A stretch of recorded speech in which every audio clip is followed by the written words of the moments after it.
کہ مالک جس کی ڈیوٹی لگا دے وہی باندھنا شروع کر دیتا ہے. ایسے نا مالک بے نیاز ہے، غفور الرحیم ہے نا بابا جی. پھر اس بات کو یاد رکھیں، وہ حدیث قدسی یاد آتی ہے کہ اللہ فرماتا ہے جس کو میں منتخب کر لوں جو میرا بن جائے، جسے میں اپنا بنا دوں، اس کا بولنا میرا بولنا، اس کے ہاتھ میرے ہاتھ، اس کے پیر میرے پیر، اس کی زبان میری زبان. تو پھر باندھ کون آیا؟ پھر باندھنے والی بے شک وہ ذات ہے، لیکن جسے چاہے بنوانا شروع کر دے. بارکہ انہوں نے کہا جی میں وہ رشتے باندھ رہا ہوں. ٹھیک ہے جی رشتے باندھ. ان کا بتاؤ میری شادی پھر کہاں ہوگی؟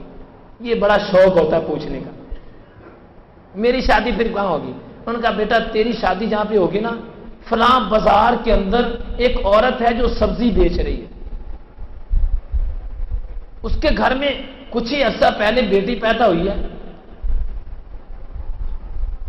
ابھی وہ 2-4 سال کی ہے. اس بیٹی کے ساتھ جو اس کے سبزی بیچنے والے کی بیٹی ہے نا عورت کی، اس کے ساتھ تیری شادی ہوئی فلاں بازار کے اندر، اور اس وقت بیٹھ کے عورت وہ بھی سبزی بیچ رہی ہے. اس نے کہا بابا جی عقل سے کام لو، میرا باپ ڈاکٹر، میں میڈیکل میں پڑھنے کی تیاری کروں، ابھی گیا نہیں لیکن میرا پروگرام ہے میں بھی ڈاکٹر بنوں گا، اور سبزی بیچنے والے کے گھر میں میری شادی ہوگی، یہ کیسے ہو سکتا ہے؟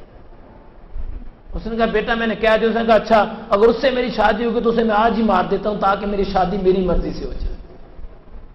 چلا گیا وہاں جا کے دیکھا وہ عورت بازار میں بیٹھ کے سبزی بیچ رہی تھی. کہا ٹھیک ہے. دیکھا اس نے اس کے پیچھے بیٹی ایک لیٹی ہوئی تھی چھوٹی 4-5 سال کی جو تھی. اس نے ایسا کیا وہیں سے اینٹیں لے کے خوب اس کے سر میں مار دیا، اس کو وہیں ختم کر دیا، اپنی طرف سے اس کو مار کے اور بھاگ گیا. اس کے بعد اسکول یعنی پڑھتا تھا، کالج چلا گیا، اس کے بعد وہ باہر پڑھنے کے لیے چلا گیا. جب بیرون ملک پڑھنے کے لیے چلا گیا، جب اس نے اپنی تعلیم مکمل کر لی تو گھر والوں نے فیصلہ کیا کہ اس کی شادی جو ہے وہ ایک ڈاکٹر سے کرنی ہے، وہ بھی آگے ڈاکٹر ہے جس سے شادی کرنی ہے. اس نے کہا ٹھیک ہے، لیکن چونکہ قاتل کو کبھی سکون نہیں ملتا، اور جو کسی انسان کے ساتھ زیادتی کر جائے، کسی کی حق طلبی کر لے، کسی کو ناجائز تنگ کرے، اس کو کبھی سکون زندگی میں نہیں ملتا اس کو، جب تک جس کے ساتھ زیادتی کیا وہ معاف نہ کرے. یہ بات یاد رکھنے والی ہے. یہاں پہ نا اللہ نے قرآن میں فرمایا ہے کہ اس قرآن کے اندر سکون ہے، یعنی اس پر عمل کرے گا تو پھر سکون ملے گا. اب وہ بے چینی تو اس کو تھی جو بچپن میں حرکت کر گیا تھا، وہ اس کے دل میں خیال آیا ایسے بابے خام بھائی پاگل ہوتے ہیں، پتہ ان کو ہوتا نہیں معاذ اللہ ہیں، خام ان کو کیا پتا. اس نے کہا تھا تیری شادی وہاں ہوگی، اس کو تو میں نے ختم کر دیا، میری شادی تو ایک ڈاکٹر کے ساتھ ہو رہی ہے.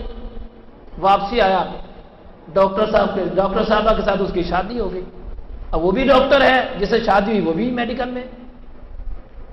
جب پہلے دن اپنی بیوی کے پاس گیا فرسٹ ٹائم تو اس کے چہرے پر کافی سارے نشان تھے، ماتھے پر بھی نشان تھے. اس نے پوچھا بھئی یہ کیا ہے؟ کہنے لگی بات یہ میں چھوٹی ہوتی تھی نا تو میری ماں سبزی بیچا کرتی تھی، میری ماں سبزی بیچا کرتی تھی، پتہ نہیں کوئی شخص آیا تھا وہ اپنی طرف سے مجھے مار کے چلا گیا، میری ماں کی کسی کے ساتھ دشمنی بھی نہیں تھی. تو جس دکان کے سامنے میری ماں سبزی بیچا کرتی تھی وہ ایک ڈاکٹر کی دکان تھی، اس ڈاکٹر نے مجھے بچپن سے ہی پھر اپنے پاس رکھ لیا، پھر اسی نے مجھے پڑھایا، پھر اسی کے پاس میں پڑھتے رہی. آج میرا باپ وہ نہیں ہے، نہیں میرا باپ تو ایک سبزی بیچنے والے کا شوہر تھا.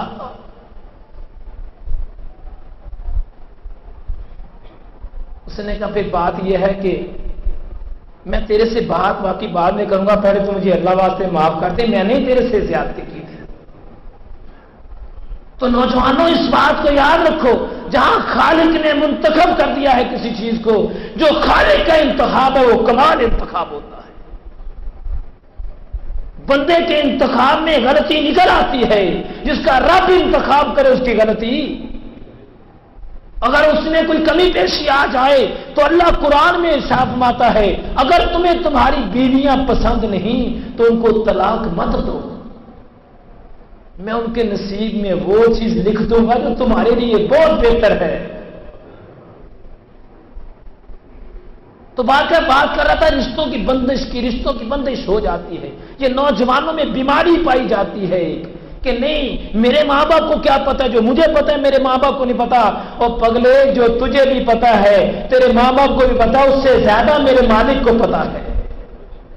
سب سے زیادہ وہ بہتر جاننے والا ہے کہ تیرا کہاں پر بہتر ہے. کبھی اس پر چھوڑ کر تو دیکھ ذرا، تو کبھی اس پر توکل کر کے تو دیکھ کہ اللہ جو تو کرے گا بہتر کرے گا، پھر دیکھ اس کا انتخاب کیسا انتہا. جس نے یہ بنایا نا مائک اور یہ سپیکر بنائے ہیں، وہ زیادہ بہتر جانتا ہے سننے والوں سے اس کے اندر کیا کیا چیز ہونی چاہیے. باقی یہ جذبات میں بات آ جائے گی، پھر بات صحیح بیان نہیں ہوتی. یہ نوجوانوں سے میرا پیغام ہے، خدا کی قسم جس کو میرا مالک کے انتخاب کرے، اور نوجوان بچے اور بچیوں دونوں کو میرا پیغام ہے، جہاں رب کا انتخاب ہے بندے کا انتخاب کوئی چیز نہیں. جس کو اللہ منتخب کرے وہ سب سے بہترین انتخاب ہے. جس کو مالک نصیب میں لے دے سب سے بہترین نصیب وہی ہے. اگر یقین نہ آئے تو مرضی کرنے والوں کے فیصلوں کو دیکھ لو. مرضی کرنے، بڑی غور سے سننے والی بات ہے، مرضی کرنے والوں کی اولادیں بھی مرضی کرتی ہیں. یہ بھی غور سے سن لو. آج تو اپنے ماں باپ کا انکار، اپنی ماں کے سامنے انکار، اپنے باپ کے سامنے انکار، اور ان کو مجبور کر دیتا ہے کہ نہیں جو میں نے کرنا ہے وہی فیصلہ کرو. آج تو مجبور کرتا ہے، کل تیری اولاد مجبور کرے گی تجھے. پھر تو بھاگتا پھرے گا تویز لینے کے لیے، دھاگے لینے کے لیے کہ کوئی چیز کر دو کہ میری اولاد میرے بس میں نہیں. سوچ کہ تو نے کس وقت اور کس لمحے کسی کے ساتھ زیادتی کی تھی، آج تیرے ساتھ بھی ویسا ہی ہو رہا. تو اپنے ماں باپ کے ساتھ جیسا سلوک کرے گا، جیسا اپنے ماں باپ کے سامنے تو کرے گا، ویسا تیری اولاد تیرے سامنے کر دے گی.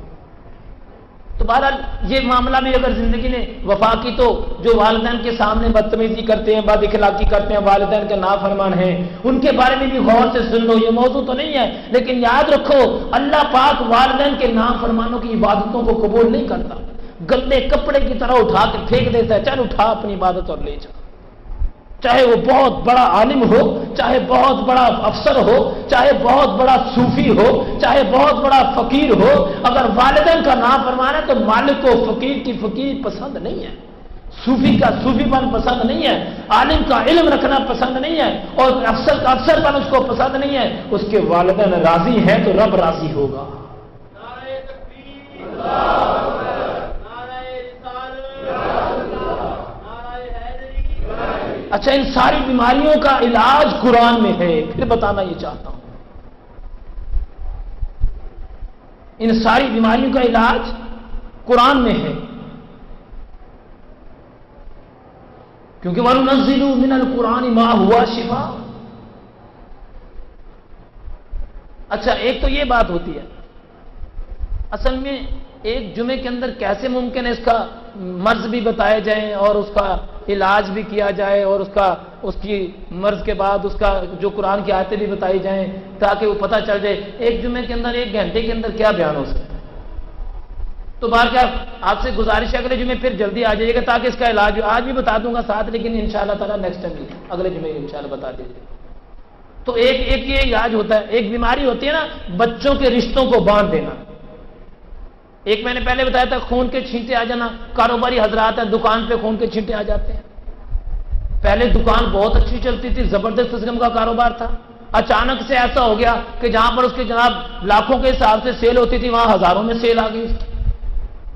اس کی دکان کے اوپر سارا مال بھی وہی پڑا ہوا ہے، مارکیٹ بھی وہی ہے، بندہ بھی وہی بیٹھتا ہے، لیکن اس کی بندش ہو جاتی ہے. بچوں کے رشتوں کے معاملات میں ہو جاتا ہے، طالب علموں کے معاملات میں ہو جاتا ہے. اب ان ساری چیزوں سے ہٹ جاؤ، اس کے علاوہ دوسری طرف آ جاؤ. ایک بندہ وہ اپنے گھر میں سکون سے رہتا ہے، اس کے بچے پڑھ رہے ہیں،